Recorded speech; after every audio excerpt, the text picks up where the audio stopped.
Months would go by as Maul meditated on the Force and tracked the movements of the growing Rebel Alliance, trying to locate the ship that brought him his apprentice. By storming a Sphyrna-class corvette, Maul takes the crew prisoner and tortures them until they reveal the location of the Ghost. And thinking that they had come upon the remains of an Inquisitor attack, Canon calms Hera, only to find out that Maul has been able to capture the entire crew.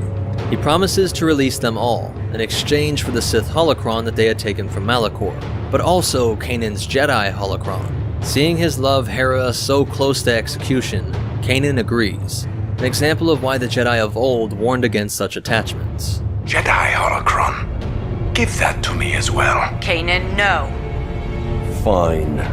On board the Ghost, Maul is taking an interest in the Spectre's home. He wants a tour to see the belongings and lifestyle of these two Jedi, but Sabine tried to deny him, something the once ruler of Mandalore finds amusing.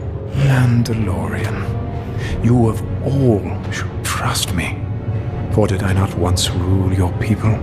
Checking out each of the rooms, he comes to Kanan's, where Maul horrifies Hera with the ability to search her mind. He even knows Kanan's true name at the time that he was an apprentice, from before Order 66. Kanan Jarrus, or should I use his real name? Caleb Doom. And by probing deeper, he sees how they met Ezra, how he stole the Jedi holocron, and where Kanan has since placed it.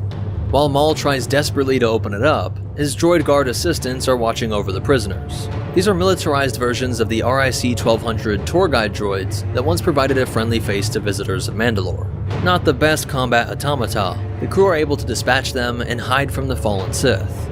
They have an idea to take advantage of Maul's droid legs by engaging the powerful electromagnet in the cargo hold, ripping the half a Zabrak to the ceiling. But he is barely fazed. Decades worth of countless scenarios enabled him to just focus on deflecting the bolts, deactivating the magnet, and using the Force he neutralizes the Spectres. Meanwhile, Ezra and Kanan have returned to the planet Atollon to retrieve the Sith holocron. It was left with the Bendu, an ancient Force wielder being that is neither Sith nor Jedi. In a series of tunnels that the Krykna call home, the holocron was exerting a sort of trance over these spider-like creatures. They are able to extract it and head to Maul's provided coordinates for rendezvous, the old Mandalorian asteroid outpost used when Maul had captured both Count Dooku and General Grievous. When the Jedi arrive, they see Maul has retained a relic from his time as leader of Death Watch, the black and red painted Commerce-class Mandalorian gauntlet fighter. When Maul tries to shove Kanan out of an airlock, it is this ship that the Jedi is able to grab hold of and launch himself back towards the hangar bay. In a command room, the ex-Sith and young Jedi calmly seat themselves on the floor and meditate on their holocrons. As the devices open up immense dark and light side wisdom, they move closer and start to merge. This combination allows one to find the answer to any question they seek.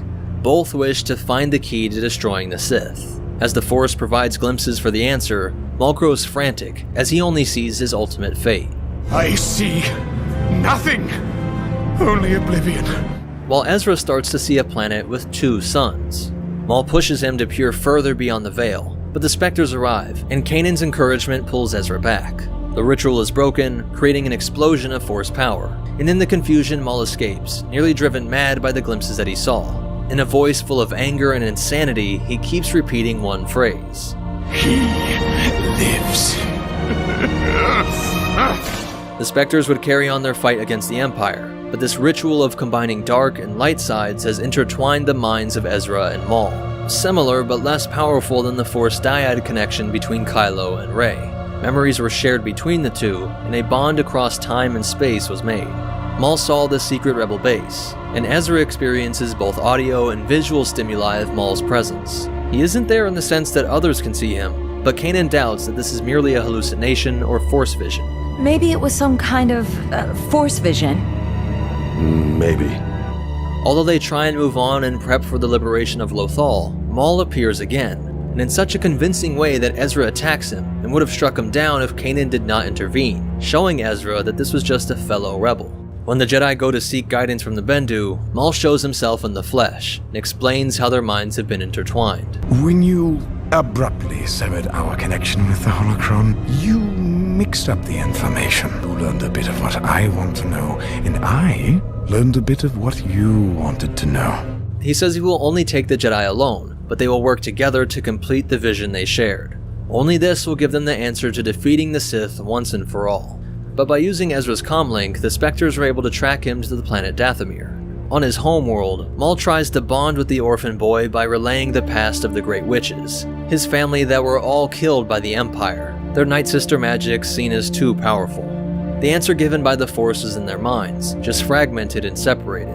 The only way to link now would be through a Night Sister ritual. The only way to access the knowledge we seek is to merge our minds again. They would walk through the wreckage of the temple, which 17 years earlier saw Maul liberated from his damaged mind, and given new legs to launch his revenge. Eventually they come to Maul's quarters, a room full of relics from his former glory, a Mandalorian helmet, objects acquired through his Crimson Dawn crime empire, and most importantly, a shrine to the moment he got his revenge on Kenobi.